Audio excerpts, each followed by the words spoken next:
Cabral's fleet sails east from Brazil, 12 ships cutting through the South Atlantic, headed for the Cape of Good Hope and then to India. The spice markets await, but first they must round the most dangerous waters on earth.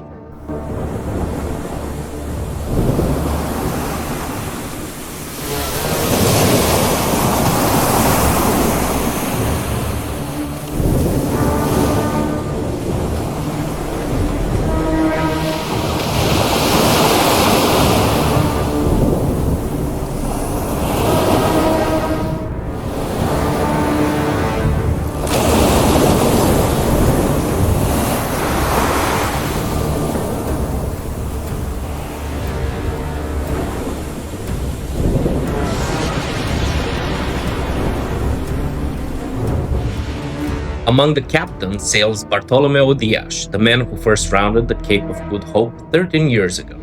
He knows these waters better than anyone alive. He knows what they can do.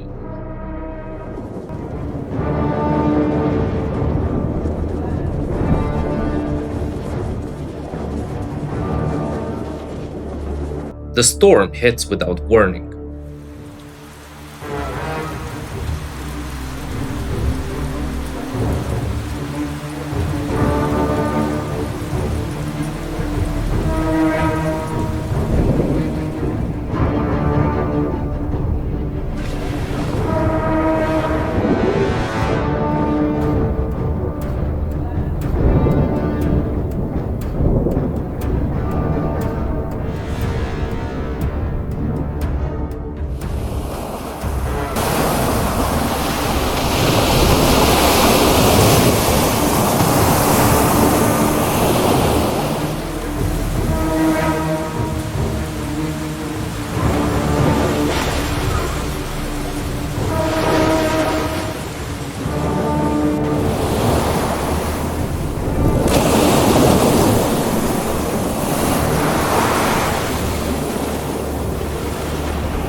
Winds stronger than anything the Portuguese have encountered, waves the size of mountains, crashing down on wooden hulls never meant to withstand this punishment. The fleet scatters, each ship fighting for survival, alone in the darkness.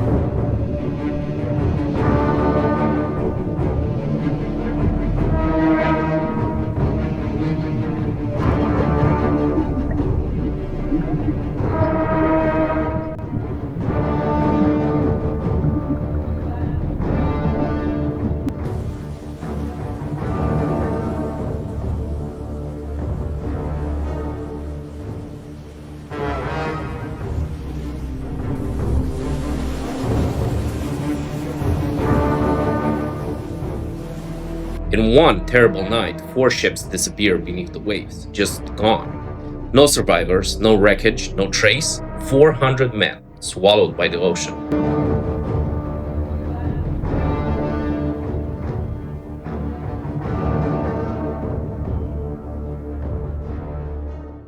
Among the dead is Bartolomeu Dias, the man who first rounded the Cape of Good Hope, now claimed by the very waters he'd mastered. The man who opened the route to India will never see India himself.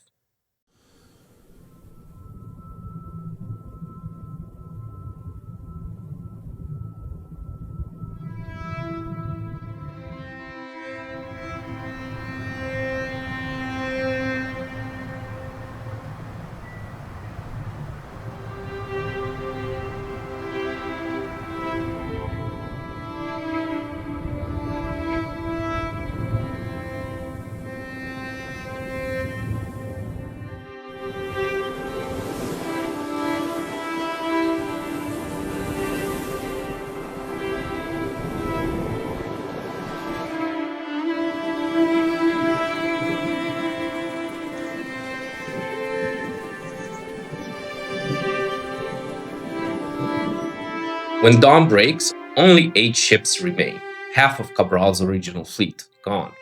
Hundreds of Portugal's most experienced sailors dead. including the greatest navigator Portugal ever produced. The survivors limp into the Indian Ocean, battle scarred, grieving, diminished.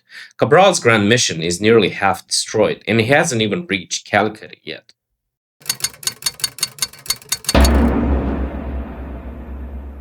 6 months after leaving Brazil, 4 months after the storm, Cabral's battered fleet finally reaches Calicut.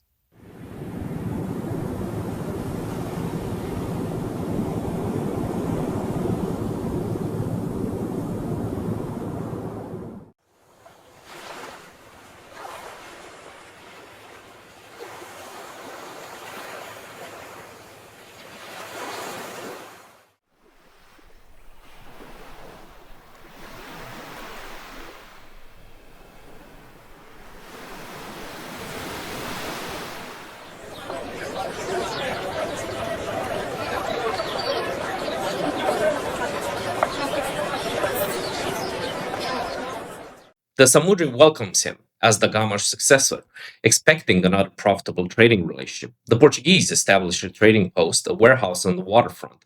Portuguese factors begin negotiating for pepper and spices. For a few months, everything seems normal.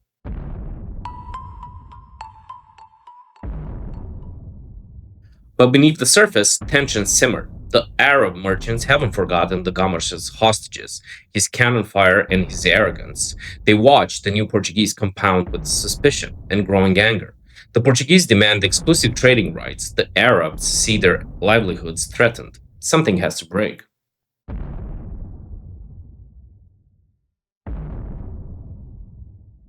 The explosion comes suddenly. Disputes with Muslim traders erupt into violence. On December 17th, a large Muslim force attacks the trading post.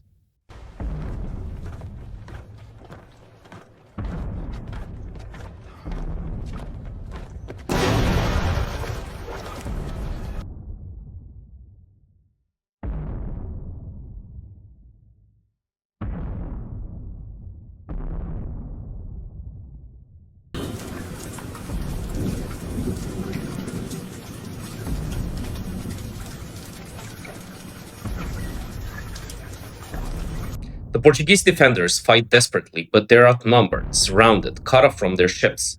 Most of them die before reinforcements can arrive from the Portuguese fleet lying at anchor in the harbor. Bodies pile up in the warehouse. Portuguese blood soaks into Indian soil.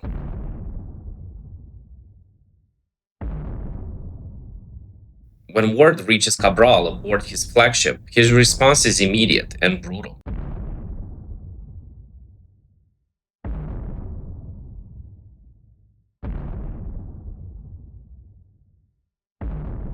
He doesn't negotiate, doesn't seek diplomatic solution, doesn't wait for the Samudri's explanation.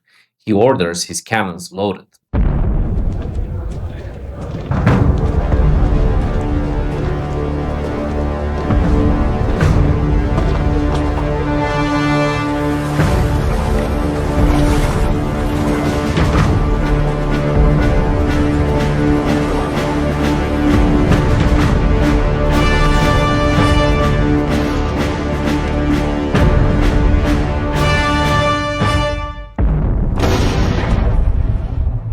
The Portuguese fleet turns its guns on Calicut. Bronze cannons fire horizontally into the city's waterfront. Buildings explode, warehouses filled with spices catch fire. The market district erupts in flames. But Cabral isn't finished. He orders his men to capture Arab vessels in the harbor. 10 Muslim merchant ships seized, their crews, hundreds of men, are executed, hanged from the ship's yardarms, or thrown into the sea.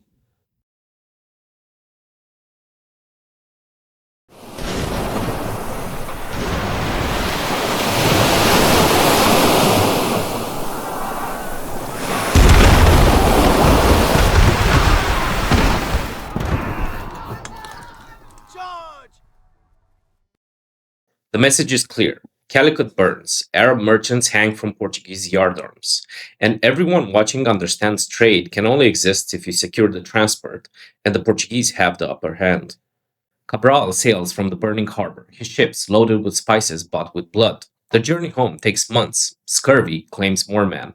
Storms batter the overloaded vessels, but this time they round the Cape without major disaster. When Cabral finally reaches Lisbon in July 1501, he brings news that will transform Portuguese strategy forever. Brazil represents something entirely new, not a trading post or a temporary colony, but a continental empire that can be explored and settled. India, not the place of their expectations with friendly traders, but a place influenced by their old enemies. King Manuel immediately grasps the implications. Portugal now controls two prizes: the route to the spice markets to the east and a vast new continent in the west. The first follow up expedition to Brazil departs within months, led by Gonzalo Coelho, with Amerigo Vespucci as chronicler. They will map thousands of miles of coastline, establish contact with dozens of indigenous people, lay the groundwork for the world's most successful tropical empire. For India, Manuel prepares something different. Not another trading mission, but a fleet of conquests, ships, soldiers, cannons. Enough firepower to respond to any threat.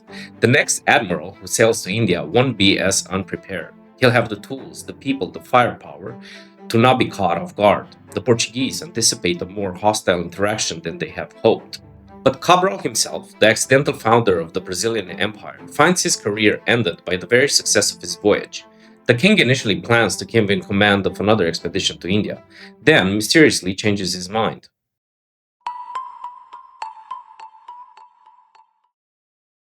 Accounts differ as to why. One chronicler says it was disagreement over division of authority within the new fleet. Another offers a simpler explanation. The Gama opposed Cabral's appointment. Whatever the reason, Cabral is done. The man who discovered Brazil spends his remaining years in quiet retirement, on his estates, watching from a distance as other men build the empire he stumbled upon. He dies around 1520, just as Portuguese colonists begin transforming his accidental discovery into the foundation of a global empire. Today, over 500 years later, Cabral's accidental landfall echoes through the lives of 215 million Brazilians. Located 80 kilometers north of Victoria, in the Brazilian state of Espírito Santo, the municipality of Aracruz is home to approximately 2,500 individuals who live on three indigenous territories covering 18,000 hectares. Most of them, about 95%, identify as members of a Tupiniquim ethnic group, the same people who met Portuguese explorers in 1500. The Tupiniquim survived. Their DNA carries the genetic memory of that first encounter. A genetic analysis published in the journal Proceedings of the National Academy of Science confirms what the Tupiniquim themselves always said. They are the ones who first met with the Portuguese. They are living bridges between the world Cabral found and the world his discovery created. But the price was immense. When Europeans first arrived in 1500, between 2 and 6 million indigenous people lived in the region. Within a century, most were gone, not through conquest alone, but through a tragic meetings of worlds unprepared for one another.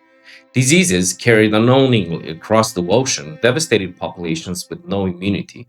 The same illnesses that had swept through crowded European cities and forced generations of survivors proved catastrophic here. The Europeans carried disease they did not understand. For thousands of years, they had lived side by side with animals unknown in the Americas: the pig, the cow, the horse, the goat, the sheep. These creatures had shared their homes, their fields, even their water. From them, many of the invisible companions of European life, viruses and bacteria, passed through touch, breath, and food.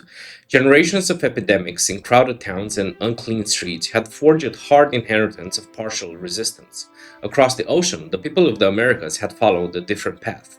Here, the great civilizations of the Aztec, Maya, and the countless nations of South America had no herds of cattle, no pigs or goats, no horses. In fact, they were not even aware of their existence, as these animals were not present in the Americas. They were brought later by the Europeans.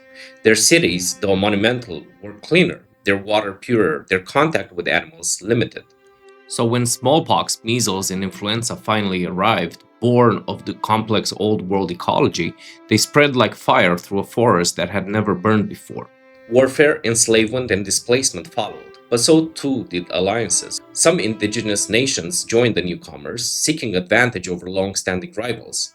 The Tupiniquim and Temiminos, for example, allied with the Portuguese against the Tupinamba.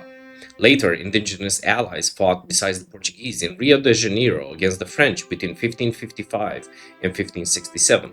By the time Portuguese colonists had firmly established themselves, what is now Brazil had once been home to an estimated 2 to the lower mark, up to 11 million indigenous people at the upper mark, organized into some 2,000 tribes. Within a century, 9 out of 10 were gone. It was not a single act, but a chain reaction of disease, violence, and upheaval that reshaped the land forever. The cost of empire was measured not just in gold or spices, but in human lives, indigenous and European alike. For the newcomers, the tropics were no paradise. The heat, humidity, and insects carried disease unknown in Europe. Malaria, yellow fever, and dysentery claimed sailors and settlers in staggering numbers. In some expeditions, nearly half perished within a few years. Bodies weakened by long voyages, poor diet, and exhaustion stood little chance against an environment they did not yet understand. To survive, the Portuguese learned from indigenous guides what to eat, what to avoid, how to navigate the rivers and the seasons. In this hostile meeting of worlds, both sides paid dearly for every step of contact. The meeting of the two worlds left no one untouched.